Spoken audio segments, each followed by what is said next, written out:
Merci, bonsoir à tous. Peut-être commencer par une précision sur le titre. J'aime bien parler des littératures de la Caraïbe, parce qu'il me semble que le pluriel permet de bien montrer la diversité de ces lieux et de ces cultures, et donc de ces littératures. Une précision peut-être aussi sur le vocabulaire. Il est d'usage de dire que lorsqu'on utilise le mot Caraïbe au singulier, il s'agit de l'espace géographique, la Caraïbe, et lorsqu'on l'utilise au pluriel, il s'agit des Caraïbes, c'est-à-dire des Indiens Caraïbes qui vivaient là préalablement, les autochtones du lieu qui, comme vous le savez, ont été décimés. Un génocide réussi en ce qui concerne la Caraïbe avec les autochtones sur place. La géographie de ce lieu est une géographie située sur le continent américain, entre deux Amériques, des conceptions parfois un petit peu différentes. Certains considèrent la Caraïbe dans son espace exclusivement insulaire, ce qui m'apparaît peut-être un petit peu restrictif. D'autres l'envisagent en incluant par exemple le sud des États-Unis et également le nord du continent latino-américain, la Colombie par exemple, une partie du Brésil, ce qui permet d'inclure finalement toutes les terres de canne à sucre, de plantation et donc d'esclavage, ce qui me paraît plus juste comme aperçu.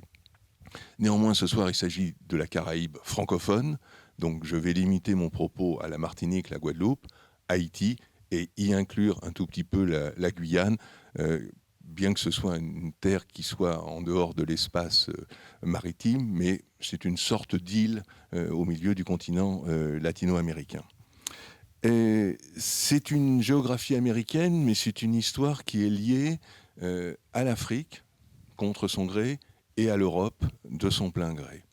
Ce sont des terres qui ont été liées à l'esclavage très tôt, très vite, tout de suite après ce que l'on a coutume d'appeler très maladroitement la découverte des Amériques.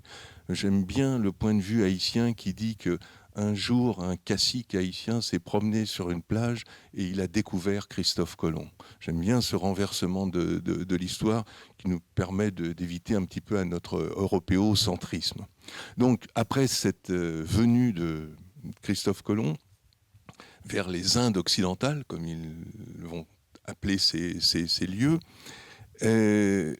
l'esclavage s'est organisé très vite. Les Espagnols en premier lieu, mais très vite après les autres populations et pays coloniaux, à savoir la France, l'Angleterre, les Pays-Bas, vont organiser eux aussi l'esclavage.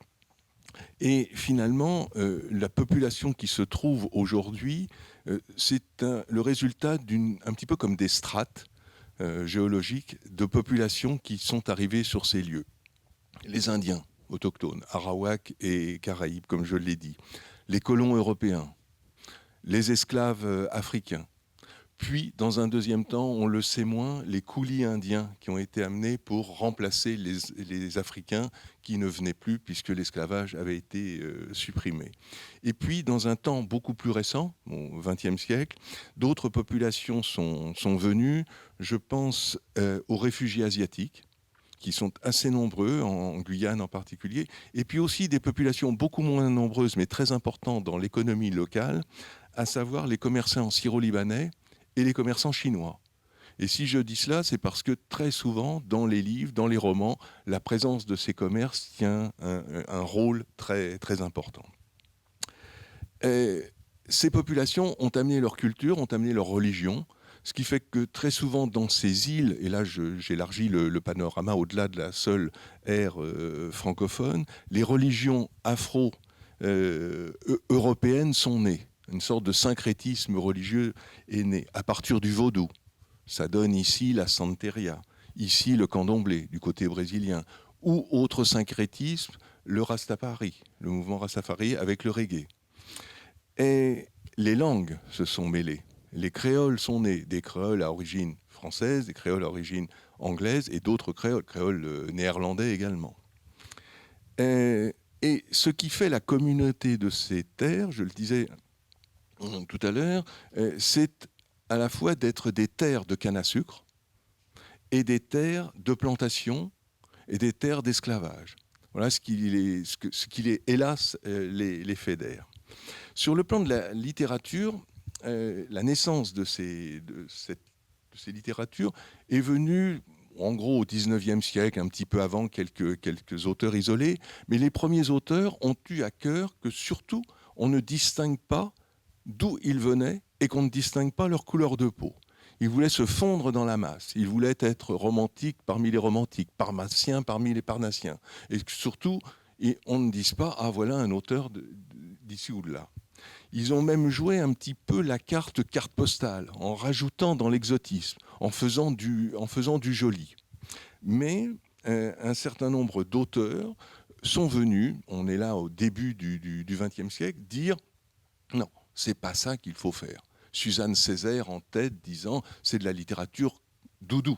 Ce n'est pas cette littérature que nous devons faire. Nous devons faire une autre littérature, notre littérature. Nous devons être nous-mêmes. D'autant que dans le début du XXe siècle, le monde noir est absent totalement du monde des lettres. Si vous cherchez des auteurs revendiquant leur négritude, le mot n'est pas encore inventé, mais il n'y en a pas, ou quasiment pas.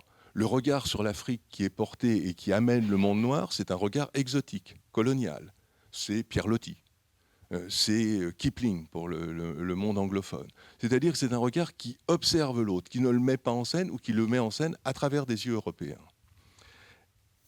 Les auteurs qui viennent ensuite vont être des auteurs qui vont revendiquer l'âme noire, mettre en avant le mot noir, le mot nègre, dont on parle très, très récemment. À ce moment-là, les auteurs disent qu'ils le ramassent dans le caniveau et qu'ils le prennent pour l'élever.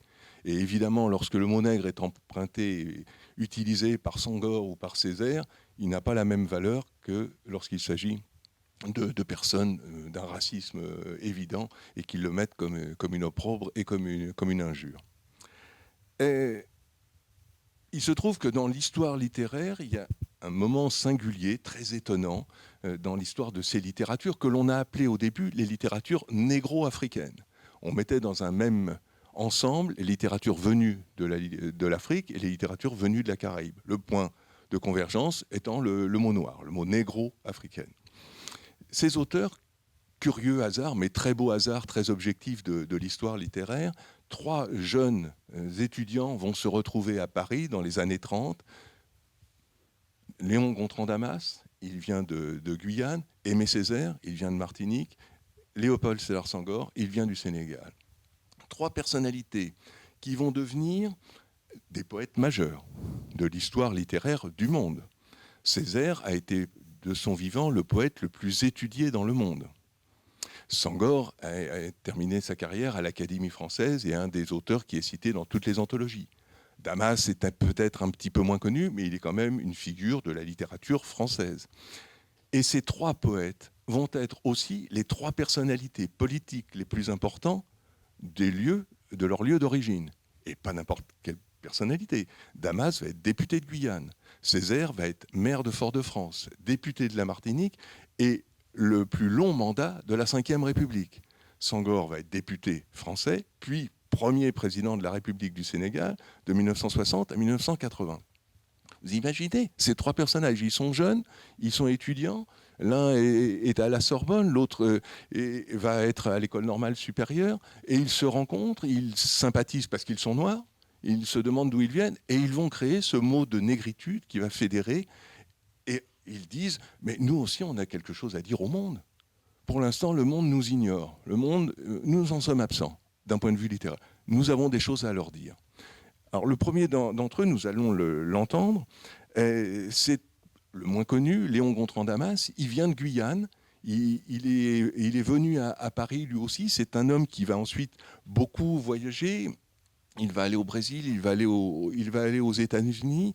Il a fait des poèmes très, très forte, parfois qui s'apparente un petit peu au blues. On pourrait l'apparenter aussi à Prévert pour certains d'entre eux. L'un de ses premiers recueils s'intitule Pigment. Vous avez bien compris, pigment, la peau, évidemment. Et on va entendre un poème qui est extrait de Pigment qui s'intitule Hoquet.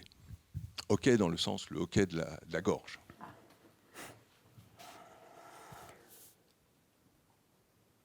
Vous ai-je dit ou non qu'il vous fallait parler français? Le français de France. Le français du français. Le français français. Désastre. Parlez-moi du désastre. Parlez-moi. Ma mère, voulant d'un fils, fils de sa mère, vous n'avez pas salué la voisine. Encore vos chaussures sales. Et que je vous y reprenne dans la rue, sur l'herbe ou la savane, à l'ombre du monument aux morts, à jouer, à vous ébattre avec un tel qui n'a pas reçu le baptême.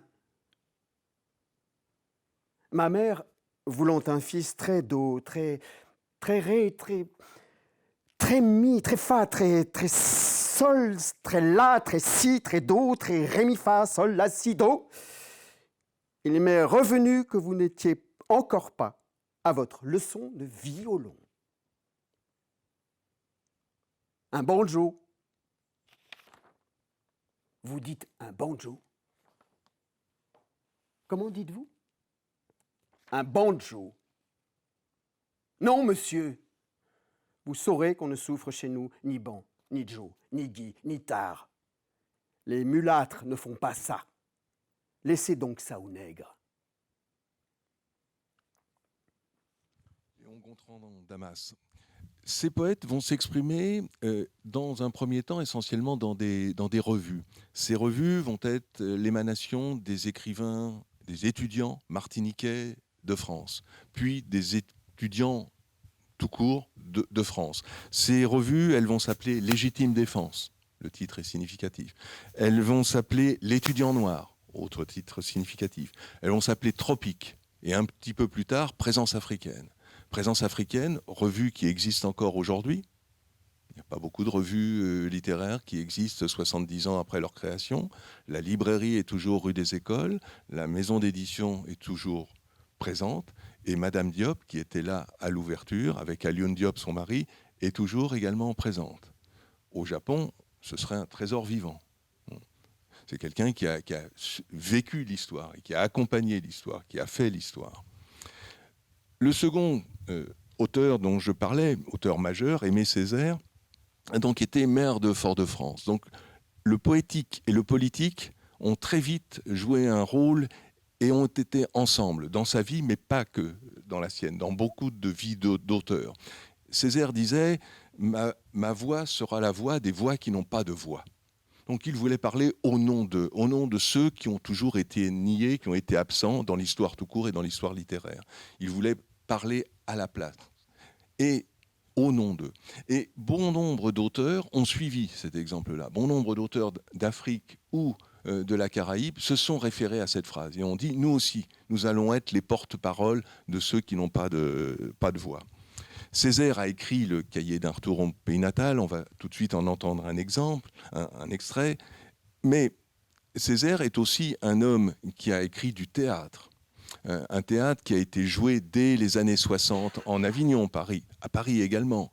La tragédie du roi Christophe est encore une pièce qui est jouée aujourd'hui. Une saison au Congo est encore une autre pièce qui est jouée de temps à autre. Il a fait un troisième texte très intéressant qui s'intitule « Une tempête » et qui est un décalque, si vous voulez, une vision caribéenne de la tempête de Shakespeare. Lui en a fait une relecture caribéenne, une relecture césarienne. Pour l'instant, on entend un morceau du cahier d'un retour au pays natal. Au bout de petit matin, va-t'en, lui disais-je, gueule de flic, gueule de vache. Va-t'en, je déteste les larbins de l'ordre et les hannetons de l'espérance. Va-t'en, mauvais gris-gris, punaise de moignillon. Puis, je me tournais vers des paradis pour lui et les siens perdus, plus calmes que la face d'une femme qui ment.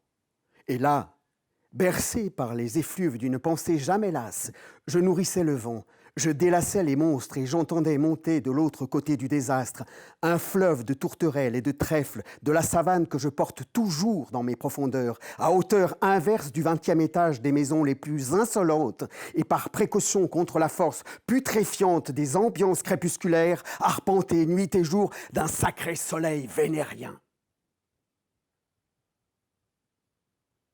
Au bout du petit matin, bourgeonnant, danse frêle, les Antilles qui ont faim, les Antilles grêlées de petites véroles, les Antilles dynamitées d'alcool, échouées dans la boue de cette baie, dans la poussière de cette ville sinistrement échouée. Césaire poète, Césaire dramaturge, Césaire essayiste aussi, un texte qui est fondamental dans l'histoire un petit peu des idées, le discours sur le colonialisme. Un texte qui fait date et qui fait aussi actualité. Un livre qui est encore aujourd'hui, qui a des échos extrêmement forts. Il a été un temps inscrit au programme scolaire. Il serait peut-être bon qu'il y revienne. Et parmi les essayistes qui ont fait date aussi à cette époque, un tout petit peu après, venant de la Caraïbe, Frantz Fanon. Frantz Fanon, médecin de formation, médecin psychiatre, qui est né à Fort-de-France, alors d'une génération postérieure à celle de Césaire. Il est né en 1925. Et c'est quelqu'un qui va écrire lui aussi un texte fondamental, analysant la relation entre le colon et le colonisé, entre le blanc et le noir. Et son livre s'intitule « Peau noire, masque blanc ». Texte très, très important qui va vraiment enrichir le débat des idées et qui reste lui aussi un texte d'actualité. Il a été publié en 1952. Fanon est quelqu'un qui va non seulement écrire, dénoncer, dire un certain nombre de choses, mais il va aussi s'engager. Et il va s'engager en Algérie, où il était en poste, et il va s'engager aux côtés du FLN pendant la guerre d'Algérie. C'est quelqu'un qui va être un représentant officiel du FLN, qui va représenter le FLN, venu, lui, de sa Martinique. Il va mourir très, très jeune de maladie. Il va être emporté en 1961, ce qui fait qu'il ne verra jamais l'Algérie indépendante, puisque c'est un an plus tard que l'Algérie sera indépendante. Si dans cette période, il y a ce débat d'idées, il y a aussi un homme qui est l'homme d'un seul livre, d'une certaine façon, mais s'il en a écrit plusieurs, mais l'histoire retient plutôt celui-là. C'est un roman, un pur roman, La rue Cazenègre, et Joseph Zobel. Joseph Zobel, La rue Cazenègre, c'est un très beau, très joli livre sur l'histoire d'un petit gamin que sa grand-mère va porter vraiment. Elle est blanchisseuse et elle va tout faire pour qu'il échappe à son destin, donc à la rue Cazenègre, hein, à ses bâtiments un peu de fortune et à sa vie de misère, et pour qu'il devienne instituteur et pour qu'il aille à l'école. Et on raconte ça, Joseph Zobel raconte ça dans le livre, un livre qui sera porté à l'écran par Eusanne Palsy et qui aura un assez grand succès quelques 30 ans plus tard. Et Joseph Zobel joue un petit rôle dans ce film, ce qui est une manière pour lui de cautionner l'adaptation cinématographique. Dans cette mouvance et suivant le mouvement de la négritude, va apparaître quelques années plus tard une personnalité très importante et qui va amener un concept qui va être le concept d'antillanité. Disant, je schématise, mais certes, nous venons d'Afrique, mais nous sommes aussi des gens qui sont ancrés dans une terre singulière qui est cette terre caribéenne dont on parle. Donc nous avons quelque chose de différent des Africains, même si effectivement nous venons du continent africain. C'est Édouard Glissant. Édouard Glissant, poète, militant politique, essayiste lui aussi. 2 titres dans sa bibliographie sont, me semble-t-il, significatifs. Son premier roman, La Lézarde, c'est une petite rivière qui court à côté de chez lui. Il aura pour ce livre le prix Renaudot en 1958. Et l'un de ses derniers livres, Tout monde. Je trouve qu'il y a presque un résumé de sa pensée, partant de cette rivière et ne l'oubliant jamais, cette rivière à côté de chez lui, pour aller vers le tout monde, la littérature monde, comme il en appelait. On va entendre un passage de La Lézarde.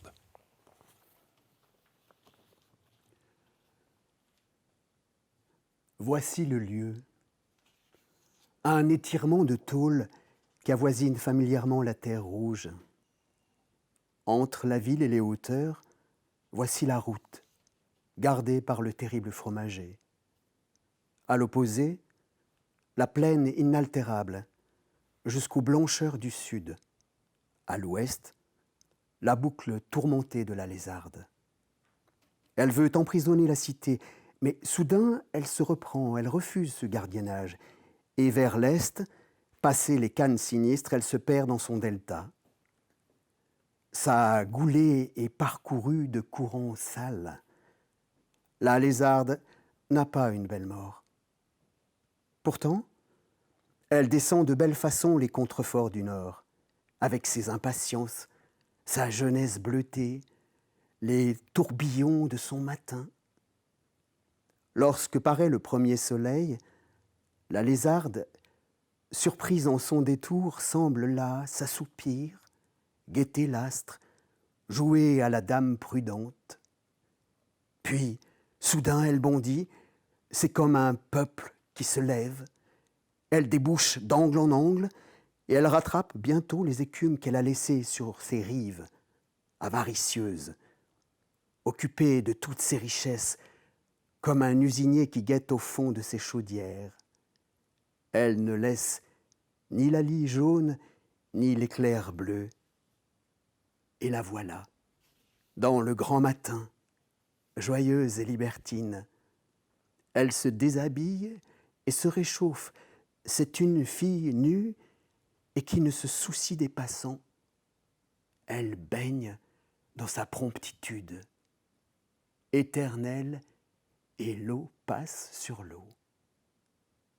Et bientôt, comme femme mûrie dans le plaisir et la satiété, la lézarde, croupe élargie, ventre de feu sur les froides profondeurs de son lit, comblée, s'attarde et se repaît dans le cri de midi. Oui, voici le lieu, l'amas de tôle au centre de cette boucle d'eau, l'immobile aridité au beau mi-temps de ce cercle où la fécondité passe à jamais. Et aux abords de la ville, la lézarde s'humanise. Elle aménage des bassins et des criques, oui, bordés de roches. Les femmes viennent y laver le linge, elles s'en vont en procession, longeant la voie ferrée qui ne sert qu'à l'usine. Elles s'installent près d'une pierre de table, l'eau sur leurs jambes noires se vêt de transparence. Et moi, enfant, l'enfant de cette histoire, et qui grandit à chaque mot, j'accompagne les femmes. Je me roule sur le sable. Je pêche sous les roches mon écrevisse du jour, que j'irai brûler sur un petit boucan dans la savane. Donc la lézarde d'Édouard Glissant, on a parlé de négritude, on a parlé d'antianité, un troisième mot va apparaître dans la littérature, il est très lié à la pensée que Glissant avait amenée, le mot c'est créolité. Et il y a deux porte-parole de ce mouvement, qui sont essentiellement des romanciers, Patrick Chamoiseau, Raphaël Consfiant.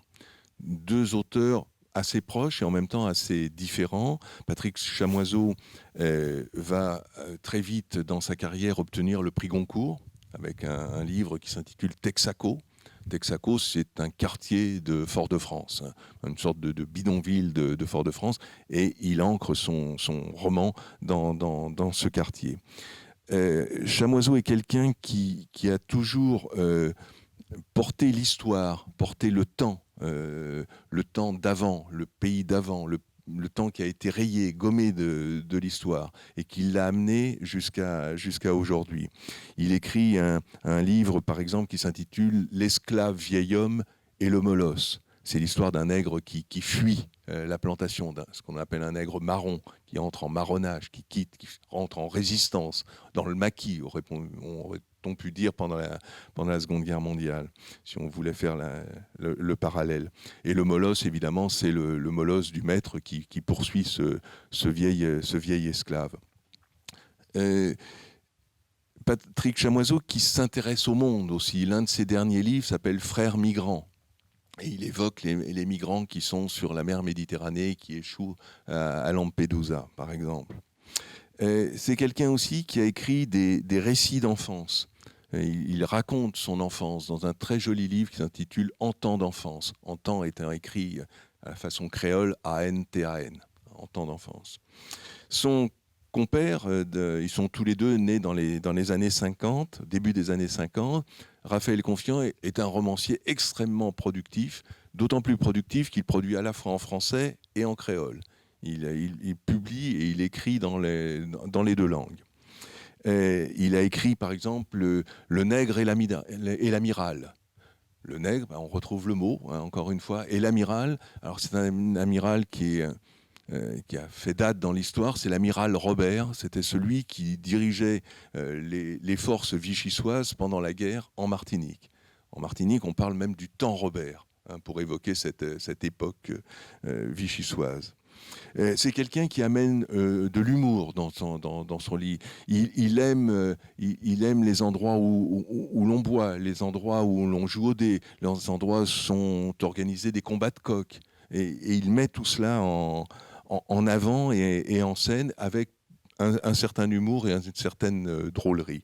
Lui aussi a écrit un recueil destiné aux jeunes lecteurs.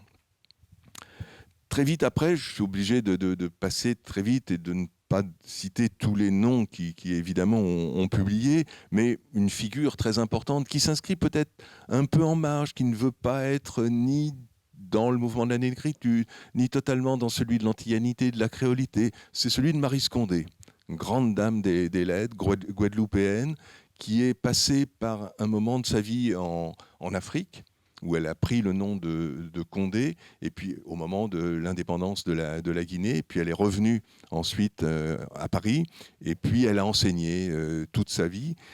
Elle a commencé par un livre qui a eu un destin très curieux, un livre qui s'appelle Éré Maconon, qui a été publié directement en poche, ce qui est très singulier dans l'histoire littéraire, dans la collection 10-18, qui a subi une sorte d'échec, ce qui a profondément touché, heurté Maryse Condé. Mais quelques années plus tard, Maryse Condé écrit un livre sur l'Empire Bambara au XIXe siècle, l'Empire Bambara de Ségou, et ça devient un succès. Elle fait Ségou 1, puis Ségou 2.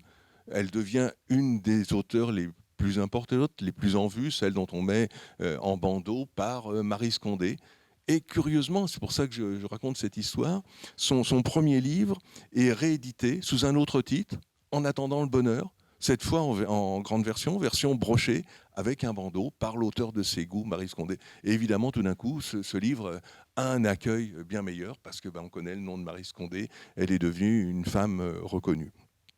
Maryse Condé va poursuivre sa carrière, elle a une œuvre très, très abondante, très, très nourrie. Elle a écrit progressivement sur la Guadeloupe. Elle a commencé par Ségou, donc ce livre sur le Mali.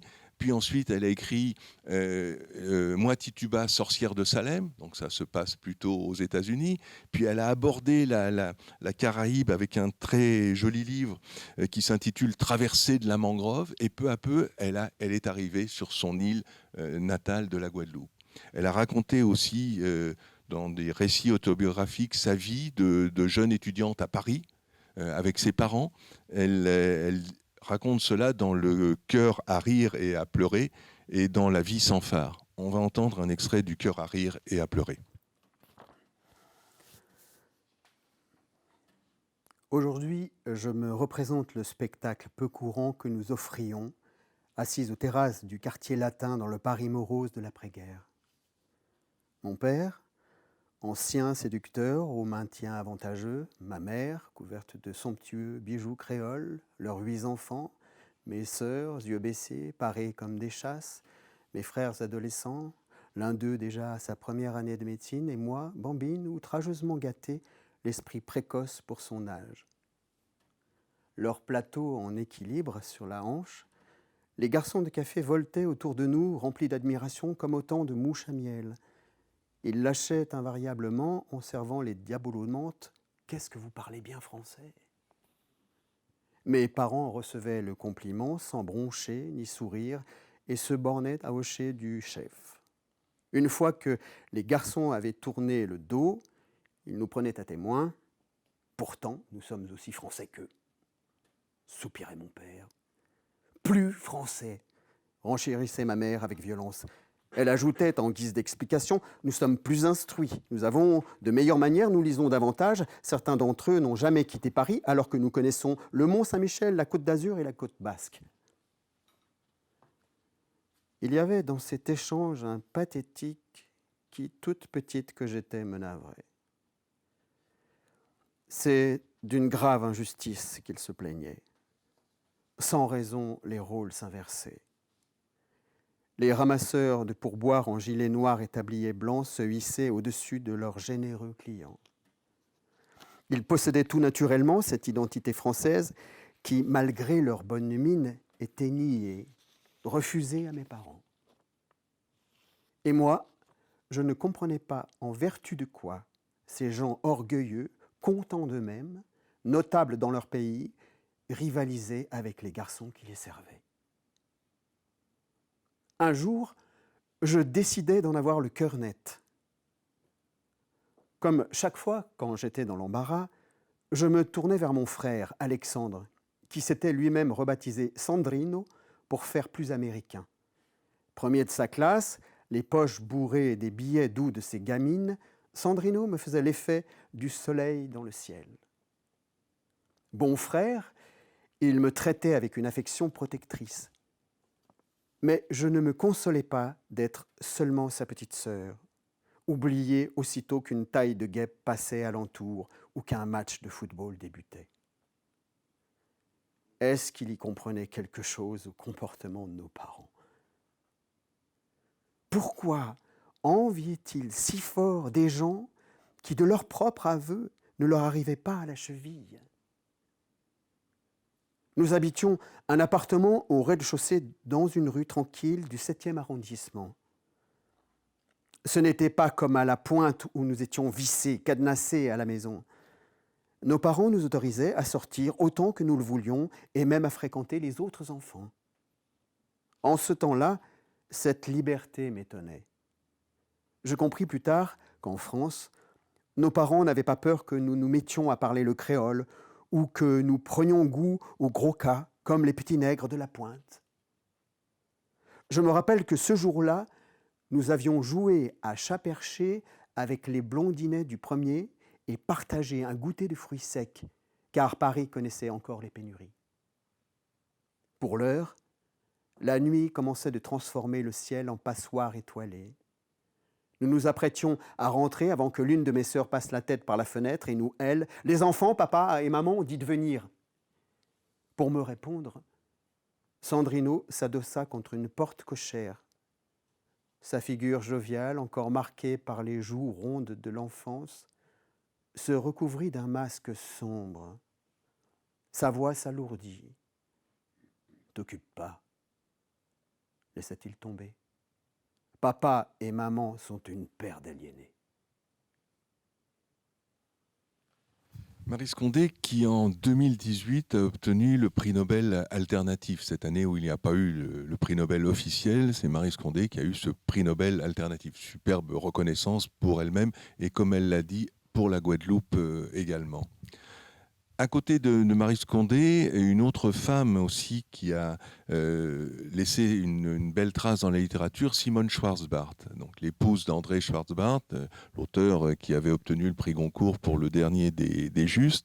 Elle a écrit une œuvre à quatre mains avec son mari, mais aussi en solo. Elle est cette femme qui a écrit Tigeant l'horizon. Elle a pris un personnage des contes antillais, des contes caribéens, pour en faire un personnage romanesque. Elle a écrit aussi une très jolie pièce de théâtre qui s'intitule Tombeau capitaine, et c'est l'histoire d'un couple. Lui est parti en Haïti pour travailler, elle est restée en Guadeloupe, et ils ne peuvent pas s'écrire, donc ils s'envoient des cassettes. Et dans ces cassettes, finalement, on s'aperçoit très vite qu'ils se mentent. Lui dit qu'il a du travail, que tout va bien, et elle dit qu'elle lui est fidèle, et c'est pas tout à fait le cas. Donc, chacun s'envoie des cassettes, cet instrument très ancien, hein, que d'aucuns ont connu tout de même. Et pour la pièce de théâtre, c'est quelque chose qui fonctionne très bien. Et D'autres noms, évidemment, sont apparus dans ces années 80. Je pense à quelqu'un comme Ernest Pépin, qui a amené la musique, le gros cas dont on entendait parler tout à l'heure, dans un livre qui s'appelle Tambour. Son titre m'échappe, Tambour Babel. Le mélange des langues au milieu du tambour. Quelqu'un qui apparaît aussi à ce moment, dans ces moments, c'est Daniel Maximin, personnage qui sera très, très important pour la culture guadeloupéenne, la culture caribéenne. Il aura des postes stratégiques dans l'administration culturelle. C'est lui qui va être le maître d'œuvre du 150e anniversaire de l'abolition de l'esclavage. C'est lui qui va être le maître d'œuvre au moment du Salon du Livre de Paris, qui était consacré à la francophonie, écrit avec 3 F à une certaine époque. Et c'est lui aussi qui sera le maître d'œuvre de la cérémonie d'enterrement d'Aimé Césaire. Aimé Césaire, à qui il a consacré un superbe livre d'amitié, de fidélité, et qui s'appelle Aimé Césaire, frère Volcan.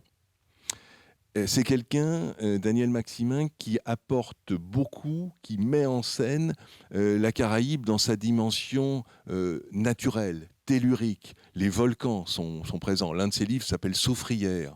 Dans un autre livre, L'île et une nuit, il raconte une veille de cyclone. Que fait-on lorsque le cyclone, on sait qu'il va arriver, alors on se calfeutre, mais on va voir le voisin, on téléphone à la cousine, parce qu'on sait pas, c'est peut-être la dernière fois qu'on téléphone à la cousine.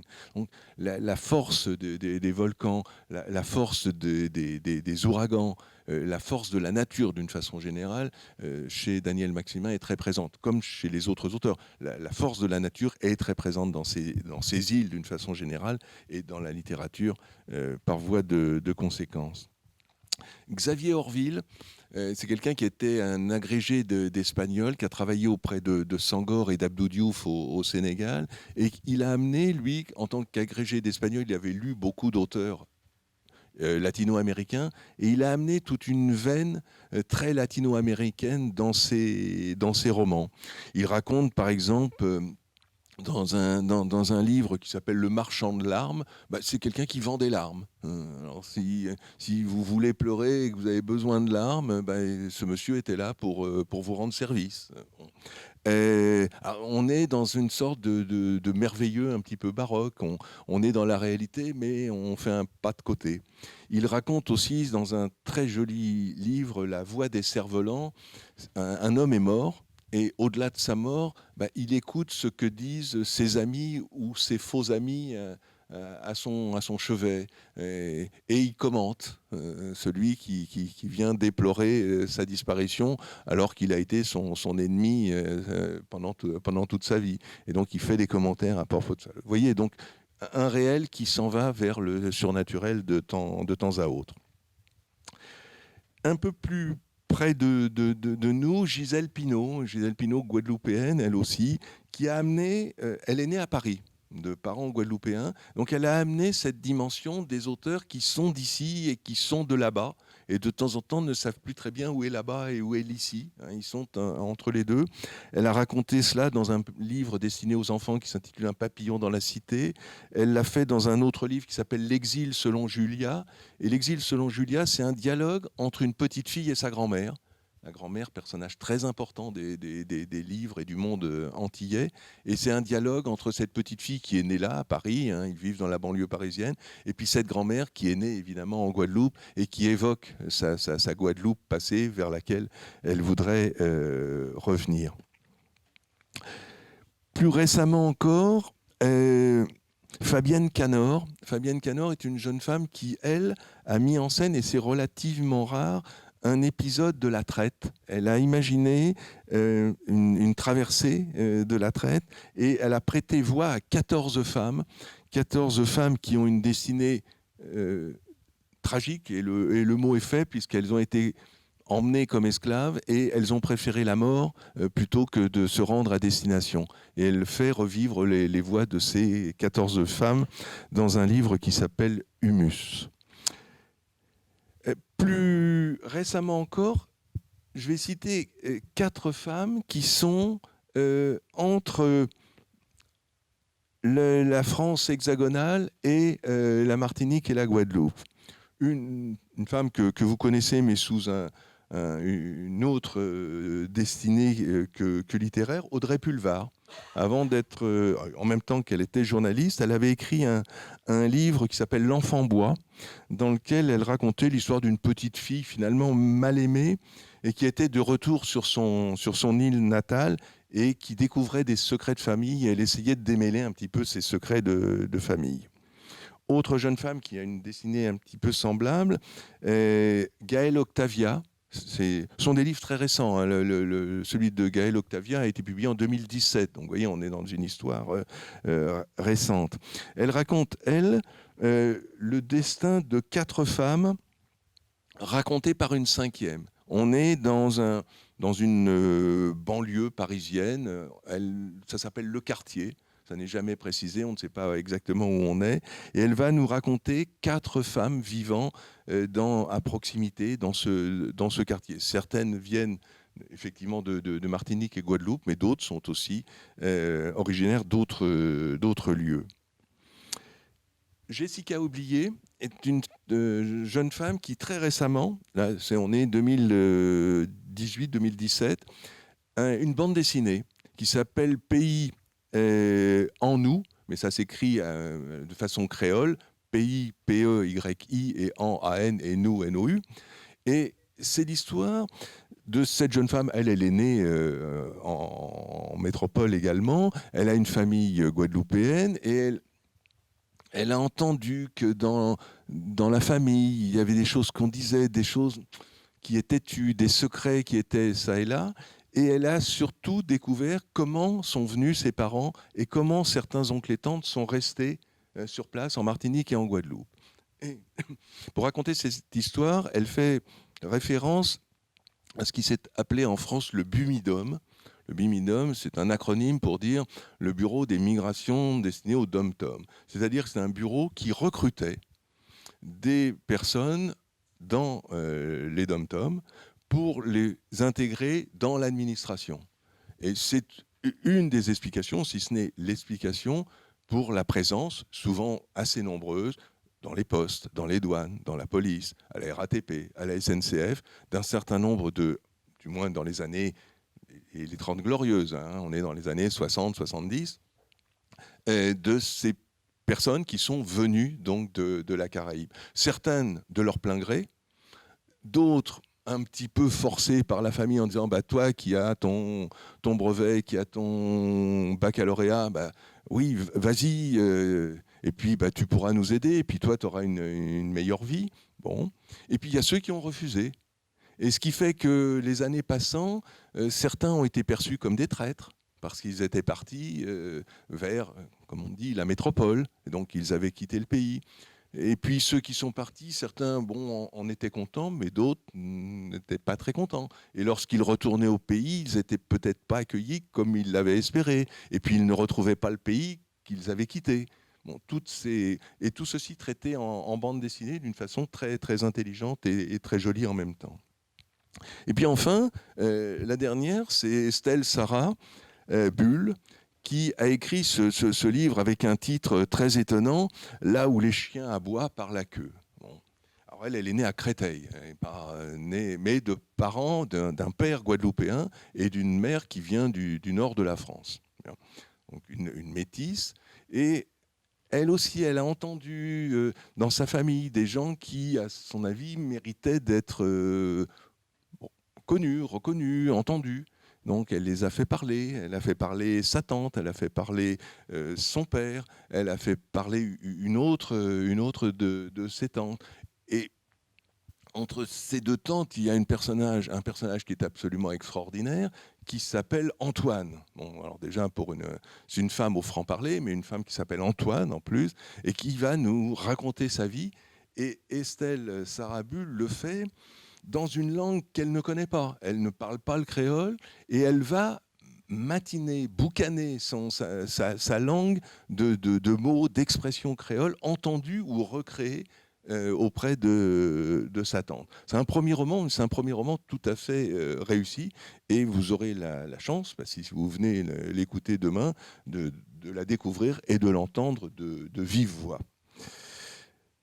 Je ne vous ai parlé dans ce premier temps de lecture, vous l'avez noté sans doute, que d'auteurs venant de la Guadeloupe et de la Martinique. J'ai fait exprès de séparer Haïti parce que c'est une histoire singulière, une histoire extrêmement particulière, extrêmement douloureuse. Pour faire rapidement une présentation d'Haïti, déjà, Haïti, c'est un morceau d'île. C'est la partie occidentale de l'île, l'autre partie étant la République dominicaine. Historiquement, l'île a été appelée Hispanolia par les Espagnols qui l'avaient découverte, Christophe Colomb. Et ensuite, l'île a porté différents noms avant de choisir ce nom d'Haïti pour la partie occidentale, Haïti signifiant en créole terre haute, car Haïti est une terre extrêmement montagneuse. 20 000 km² de montagne pour 27 000 km² de surface. Donc c'est dire la place, l'importance de la montagne dans ce lieu. Haïti, qui est un des pays les plus désolés du monde, désolé sur le plan économique, sur le plan écologique et sur le plan politique. Haïti, qui a été la première république noire du monde, 1804, indépendance. Bon. Pays indépendant avant le Brésil, avant tous les pays d'Amérique latine, et qui très vite a sombré dans un marasme politique.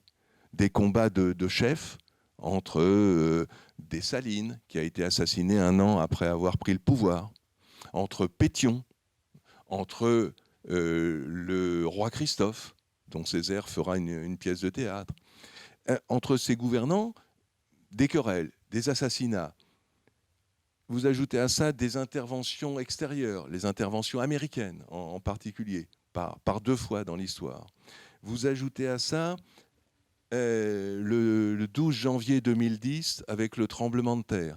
Voilà un pays qui ne cesse d'être en haut de l'actualité par ses coups d'État, par sa ruine écologique, par le terrain, même la terre se fâche en Haïti. Vous ajoutez à ça la folie des hommes, le Duvalier, père, Papadoc, de sinistre mémoire, son fils, Baby Doc, autoproclamé dictateur à vie, l'un et l'autre, menant une politique de terreur. Un espoir à un moment, lorsque, avec un certain nombre de personnes, Jean-Baptiste Aristide, le prêtre, a pris le pouvoir. Beaucoup d'espoirs ont été portés en lui, beaucoup de désillusions derrière. Et on arrive dans la situation d'aujourd'hui, dans un pays parmi les plus pauvres du monde. Le taux d'analphabétisme est très important, et néanmoins, une littérature d'une vitalité extraordinaire et une création artistique d'une façon générale extraordinaire.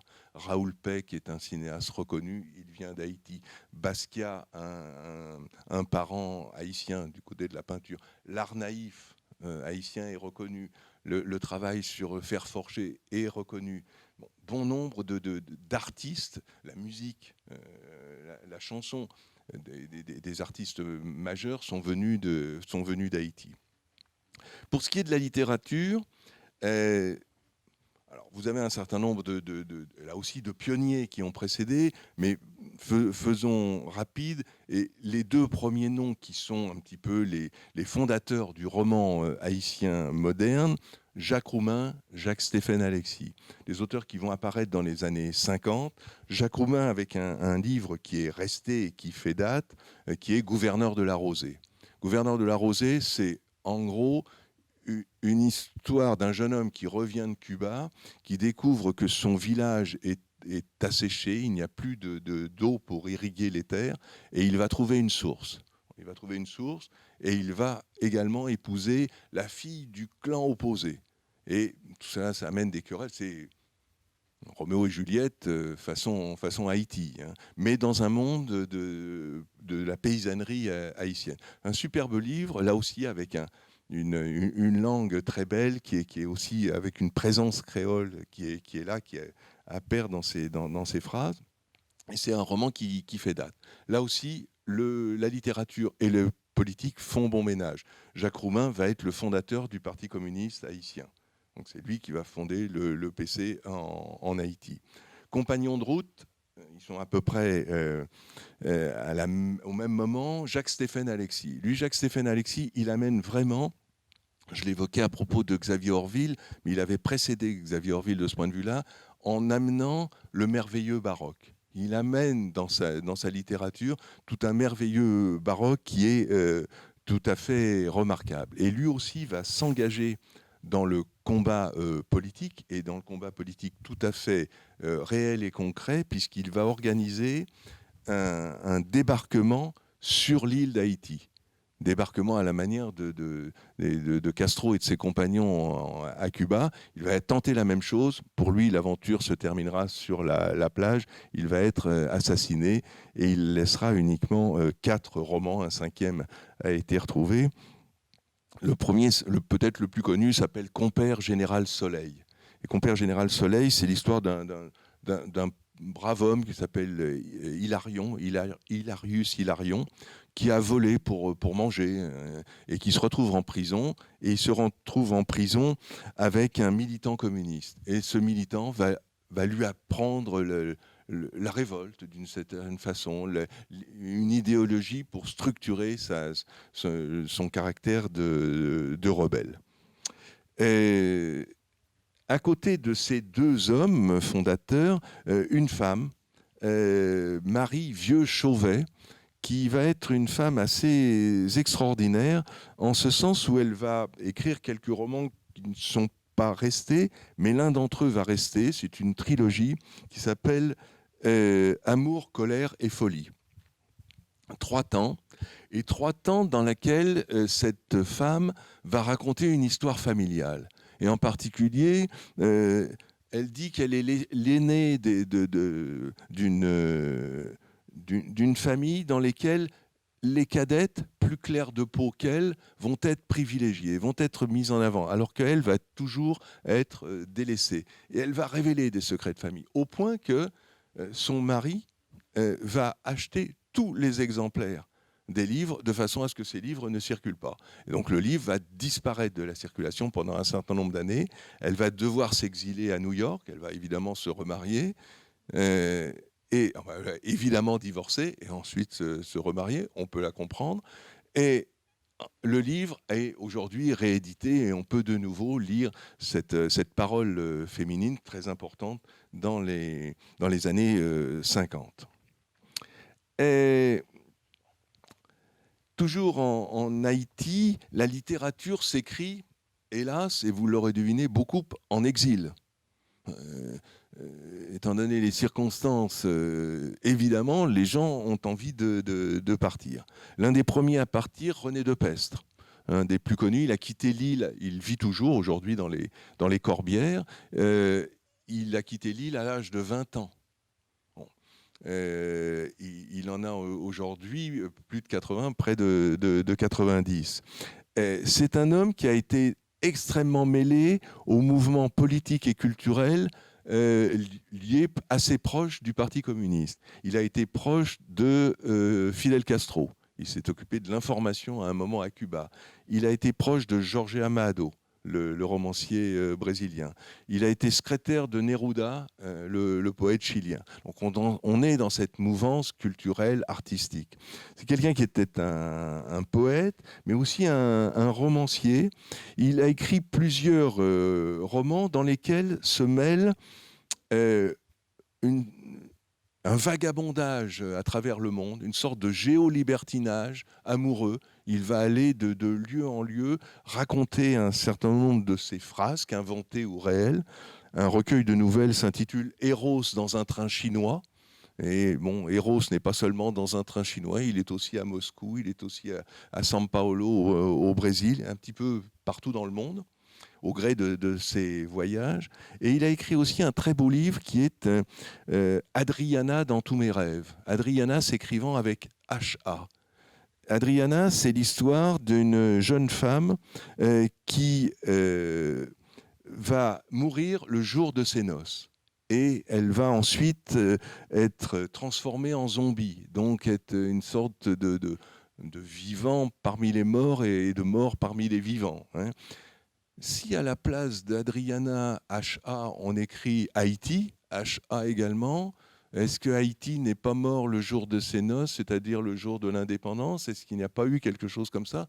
Une espèce d'espoir suscité et puis une désillusion très vite derrière. Évidemment, c'est une lecture que l'on peut faire. Et on va entendre un poème de René Depestre qui s'intitule L'homme de Cuba. C'est un poème qui a été écrit beaucoup plus récemment, puisqu'il évoque les Corbières où il réside. Il est 8 heures du matin, à mon bracelet montre des Corbières. À la Havane, il fait minuit passé. Avant d'aller au lit, les chevaux vaincus du siècle. Fidel Castro fume-t-il le dernier cigare de la journée? Jette-t-il les mots amers de son discours en désordre parmi les pièces défranchies de son uniforme de macho en chef des chimères de son temps? Commandant en chef, quelle heure est-il dans le désert de la Révolution? Dans ses yeux privés de raison et de rosée, est-il bien trop tard pour un réveil jamais vu?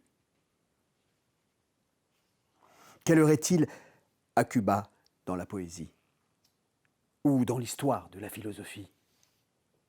Sur les collines audoises, mes jours en état d'émerveillement accueillent à bras ouverts un nouveau lever de soleil sur les mots de la tribu, dans le sens où l'histoire brûle son voilier cubain. La rage de vivre donne à mes pas des bottes de 7 lieues dans le chemin où Don Quichotte a disparu.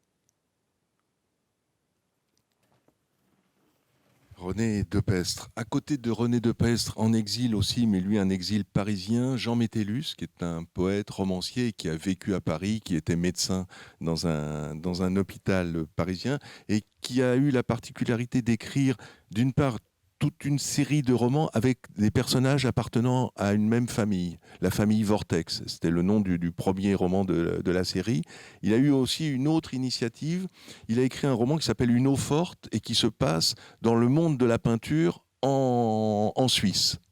Par volonté, en disant j'en ai assez d'avoir l'étiquette haïtienne, moi aussi je peux écrire un roman qui se passe ailleurs. Et il choisit la Suisse et le monde de la peinture qui est relativement lointain de son univers de départ.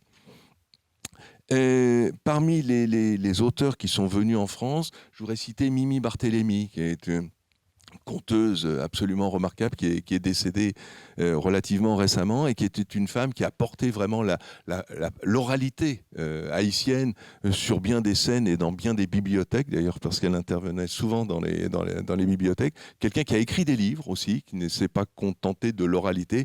Elle a aussi transcrit un certain nombre de contes à l'écrit. Parmi les auteurs qui se sont exilés à Paris, Louis-Philippe d'Alembert, qui sera avec nous demain et après-demain. Louis-Philippe d'Alembert, c'est quelqu'un qui est né en Haïti, mais qui a énormément voyagé, et quand je dis voyagé, séjourné, et dans des lieux européens. Il a vécu à Rome, à la Villa Médicis, il a dirigé l'Institut latino-américain en Italie, il a vécu à Jérusalem, il a vécu à Berlin, il a vécu à Paris, et c'est quelqu'un qui à chaque fois a fait trace littéraire de ces passages. Il a écrit un livre qui s'appelle Rue du Faubourg Saint-Denis. Bon, c'est à Paris. Il a écrit aussi le roman de Cuba. C'est quelqu'un qui connaît extrêmement bien Cuba et sa culture et sa littérature. Et c'est quelqu'un qui, dans son dernier livre, Mur Méditerranée, raconte la destinée de 3 femmes emportées par les bateaux qui les conduisent, qui essayent de les emmener vers un espace qu'ils pensent meilleur, c'est-à-dire les côtes italiennes pour l'instant et Lampedusa en particulier. Et il nous raconte la destinée de 3 femmes. L'une vient du Nigeria, et elle est juive du Nigeria, ce qui est assez rare. L'une autre est érythréenne, qui est donc de l'Érythrée, chrétienne. Et la troisième est musulmane syrienne. Donc 3 femmes très différentes. Les 2 premières sont dans la cale, elles sont pauvres. La troisième est plutôt riche, a les moyens, elle est sur le pont. Et ces 3 femmes, on va nous raconter leur destinée. Et ce qui est très intéressant dans ce livre, c'est que ce ne sont pas des saintes, pas du tout. Ce ne sont pas des femmes aimables, entre guillemets. L'une est une teigne, elle est présentée comme une teigne. L'une est raciste, parle de singe en parlant de la première. Donc il y a une espèce d'animosité entre ces femmes. Elles ne sont pas du tout solidaires. Et on va nous raconter à la fois leur destinée d'avant. Il y a des moments très drôles, d'ailleurs, des passages qui sont, heureusement, avec un peu d'humour, parce que ça fait du bien. Mais évidemment, l'essentiel du livre est d'une très grande gravité, vu le sujet. Et à côté de ces auteurs venus en France, vous avez quelques auteurs qui sont allés à Dakar, vivre en Afrique au moment où Senghor était président de la République. L'un a dirigé les éditions, nouvelles éditions africaines. Un autre a créé le théâtre Sorano à Dakar. Un troisième s'est occupé de critiques littéraires dans la presse sénégalaise. C'est-à-dire des gens qui sont devenus des acteurs de la vie culturelle au Sénégal. D'autres sont partis, plus proches, au Canada. Émile Olivier, l'un des premiers d'entre eux, très, très, très bel auteur, disparu très tôt. Et puis, gloire nationale, Dany Laferrière. Dany Laferrière, dont l'histoire est extraordinaire. Dany Laferrière est journaliste en Haïti. Et un soir, on lui apprend que son camarade de travail, son ami, a été emmené par la police et va certainement disparaître. Et on dit à Dany qu'il est le second sur la liste. Donc, il décide de quitter l'île, de partir, et il part pour Montréal. Et pendant des années, il va travailler, il va nettoyer les supermarchés la nuit pour gagner sa vie. Mais il continue d'écrire. Puis un jour, il écrit un roman dans lequel il raconte l'histoire de deux exilés haïtiens qui boivent des coups, qui évoquent beaucoup leur conquête féminine, qui racontent comment se passe l'entreprise de séduction entre un Haïtien et une Montréalaise, entre un Noir et une Blanche, et il disserte d'une façon plaisante, mais en même temps très grave sur ce sujet. Et ce livre, il l'appelle « Comment faire l'amour avec un nègre sans se fatiguer ». Je ne sais pas si on devra rebaptiser ce livre comme il en est question. Là, ça serait une atteinte complètement à l'idée de l'auteur, parce que là, le mot est revendiqué. On ne peut pas le remplacer par un autre. Dany Laferrière décide de se prendre en photo, la photo existe, sur un banc de Montréal, avec une machine à écrire, vous savez, ancienne, la Remington. Il se fait prendre en photo, il en fait un poster, met le titre de son livre, et il part dans les librairies diffuser ça. Et ça marche, évidemment. Ça marche parce que Dany est excellent à l'écrit, mais est excellent à l'oral aussi. Quelqu'un qui parle très bien, qui peut évoquer bien des sujets. Et sa carrière littéraire est lancée. Il va écrire une dizaine de livres qui relève de l'autobiographie, même s'il y a des digressions. Il y a un très beau livre, très tendre, sur sa grand-mère, par exemple, qui s'appelle L'odeur du café, sur la découverte de la sexualité, le goût des jeunes filles. Il a des livres qui sont d'une très grande tendresse, d'une très grande dureté. Et puis, comme vous le savez, il y a quelques années, il est devenu académicien français. Qui aurait dit dans les années 80 que quelqu'un qui avait écrit Comment faire l'amour avec un nègre sans se fatiguer allait devenir académicien français? Je ne suis pas sûr qu'il y ait beaucoup de gens qui aient parié sur le sujet. C'est le cas de Dany Laferrière. On entend un morceau?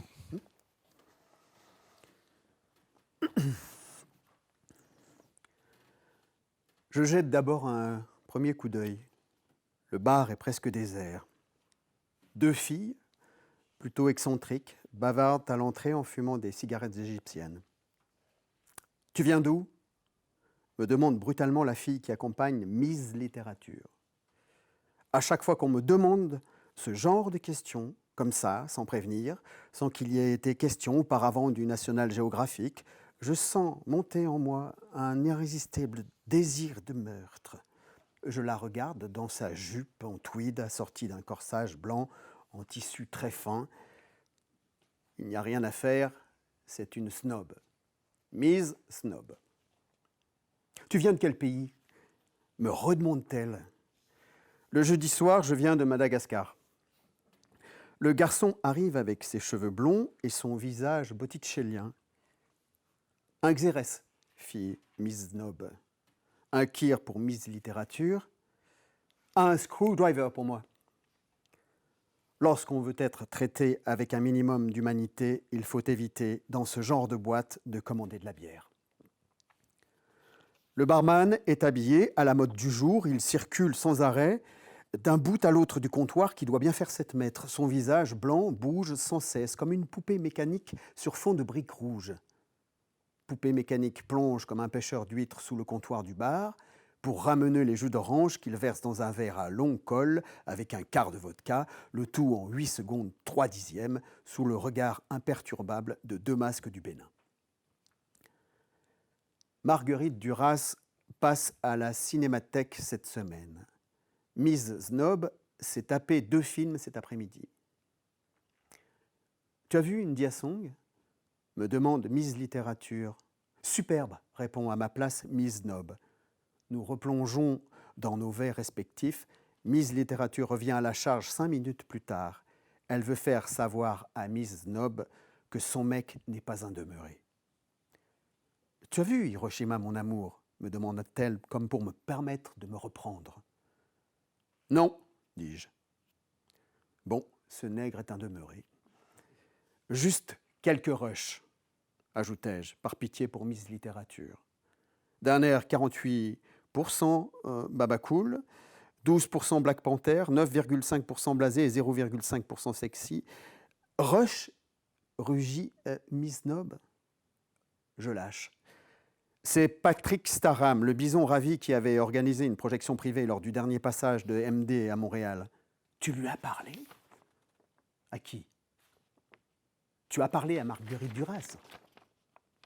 Aucune retenue, les filles de chez McGill. Pas vraiment, on a surtout parlé d'India Song. Oh, qu'est-ce qu'elle t'a dit ? À peu près tout ce qu'on dit dans ces cas-là. Qu'est-ce qu'elle t'a dit à propos d'India Song ? Difficile de se rappeler ce qu'on dit et ce que les autres vous ont dit dans une partie. Tu as parlé à Marguerite Duras. Tu dois quand même te rappeler ce qu'elle t'a dit. Si tu veux vraiment savoir, on a parlé des difficultés qu'elle a eues au moment du montage, c'est tout. Et c'était quel genre de difficultés ? Il m'a semblé, j'avais un peu bu, je ne sais pas si tu as déjà été à une partie chez Staram. Bon, tout ce que je peux te dire, c'est qu'elle a eu des problèmes avec la bande-son. Finalement, elle a pris la bande-son d'un autre film, l'a montée sur India Song, je crois que c'était un film documentaire. C'est ça, un documentaire sur Ukusai. Et dire qu'on envoie ses filles dans une institution sérieuse, McGill, pour apprendre la clarté, l'analyse et le doute scientifique. Elles sont tellement affectées par la propagande judéo-chrétienne que dès qu'elles parlent à un nègre, elles se mettent à penser en primitive. Pour elles, un nègre est trop naïf pour mentir. C'est pas leur faute. Il y a eu auparavant la Bible, Rousseau, le blues, Hollywood, etc. Daniela Ferrière. Daniela Ferrière qui a aussi écrit, par exemple, un livre sur la République dominicaine et le commerce sexuel féminin qui s'y joue. Ce livre s'intitule « Vers le Sud », ça a été adapté au cinéma. Il a écrit aussi un livre au titre provocateur à nouveau, « Je suis un écrivain japonais », pour dire... Bon, d'une certaine façon, j'en ai assez des étiquettes. Et puis un livre très beau qui s'appelle « L'énigme du retour », qui commence comme le cahier d'un retour au pays natal de Césaire, au bout du petit matin, c'est-à-dire à l'aube. Au bout du petit matin, il retourne lui aussi dans son pays natal, en Haïti, au moment de l'enterrement de son père. Et c'est un livre extrêmement touchant. Daniela Ferrière sait faire ce mouvement de balance entre des moments de drôlerie, de farce, et puis des moments d'extrême tendresse et de gravité en même temps. Et à côté des auteurs qui sont partis, donc que je viens d'évoquer, il y a ceux qui sont restés dans l'île, évidemment, et il en est. Et il y a une vie littéraire en Haïti, malgré la faiblesse des moyens, le manque de maisons d'édition, le manque de lectorat, le manque de librairies, le manque de moyens tout court. Il y a des rencontres, très souvent à Port-au-Prince, autour de Franck Etienne, autour de Lionel Trouillot, d'auteurs qui viennent écouter leurs jeunes compatriotes qui dire un poème, une nouvelle, un extrait d'un premier roman, et ils sont à l'écoute et ils leur donnent des conseils autant qu'ils le peuvent. Des soirées poétiques qui sont organisées. J'ai cité le nom de Lionel Trouillot, c'est un des auteurs les plus en vue, qui a beaucoup écrit, et qui est un auteur d'une grande intelligence de construction dans ses livres. C'est quelqu'un qui nous amène à Haïti par le biais parfois de petits faits de la vie quotidienne, mais qui sait les sublimer d'un point de vue littéraire. J'ai cité Franck Etienne, qui lui est une sorte de personnage, de poète sur place, une sorte de personnage qui a écrit en français, mais qui a aussi écrit en créole, qui est adepte d'une théorie littéraire dont il est le seul membre, le spiralisme, qu'il défend en pensant qu'il a beaucoup de talent, ce qui est vrai. C'est quelqu'un qui a des fulgurances poétiques extraordinaires, et c'est un personnage tout à fait extraordinaire. C'est un homme de poésie et c'est un homme de théâtre en même temps. Au moment du tremblement de terre, il a su montrer sa maison et il amenait les journalistes au premier étage de sa maison et il leur disait: regardez, la littérature tient debout. Et il y avait un des murs qui était resté debout de sa bibliothèque, et effectivement, dans un ensemble totalement abattu, il y avait cette bibliothèque qui tenait. Il est l'auteur, par exemple, d'un livre qui s'appelle L'oiseau schizophone. Bon, c'est une espèce de gros livre, à la fois extrêmement poétique, hein, dans lequel se mêlent des images créoles très fortes. Et sur place également, quelqu'un qui est assez connu parce qu'il il fait des feuilletons pour la télévision. Il s'appelle Gary Victor. Et lui aussi amène des éléments parfois drôles, parfois burlesques. Il a fait par exemple une enquête, un titre qui s'appelle Les cloches de la Brésilienne.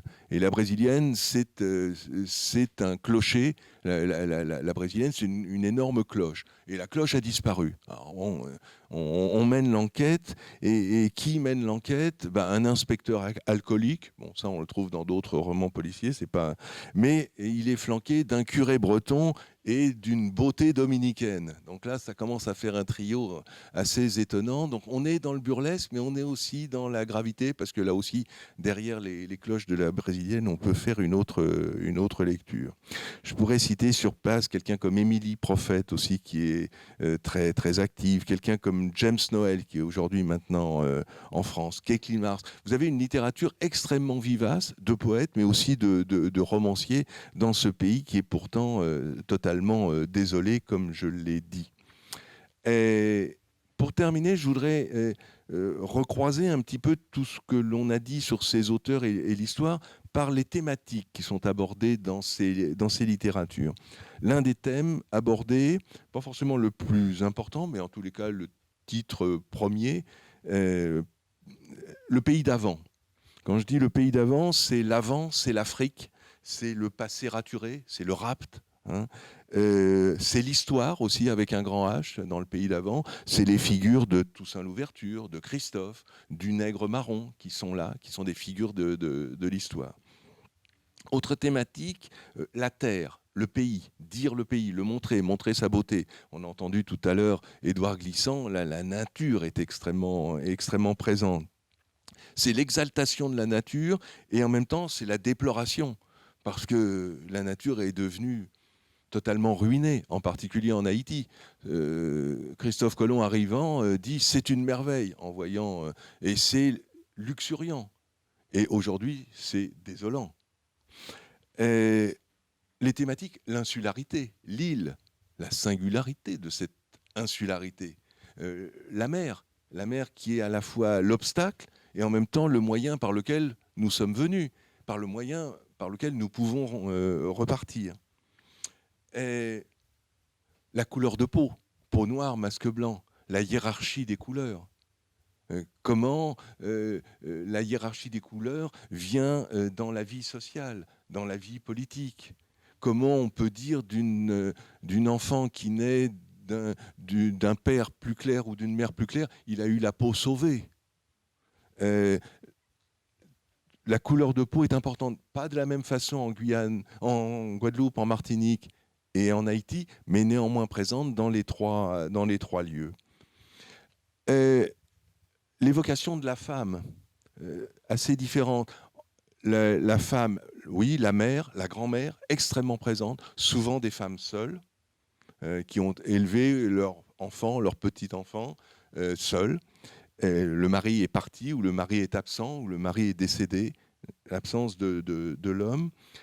La femme qui devient une femme jardin chez René Depestre, et arrive là l'érotisme, assez présent chez Depestre, moins dans les autres littératures.